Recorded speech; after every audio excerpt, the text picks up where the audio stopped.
बल्दी उज़्मा के इजलास में शिवसेना के इकलौते कारपोरेटर बालाजी कल्याणकर ने हंगामा किया। नांदेड़ में मरकजी हुकूमत की अमृत योजना स्कीम के तहत करोड़ों रुपए की शजरकारी अंजाम दी जाएगी। इसके तहत नांदेड़ के कदीम डंपिंग ग्राउंड में 80 लाख के पेड़ लगाए जाने को स्टैंडिंग कमेटी ने मंजूर किया था, लेकिन ये मंजूरी तनाज़े का शिकार हो गई थी।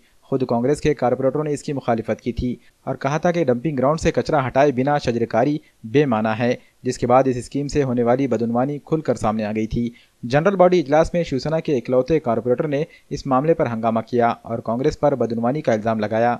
इजलास में बालाजी कल्याणकर की बात पर तवज्जो न देने से बरहम कल्याणकर ने मेयर का राजदंड उठा लिया और इजलास से निकल गए। इनके इस अमल से कुछ देर के लिए इजलास तातुल का शिकार हो गया।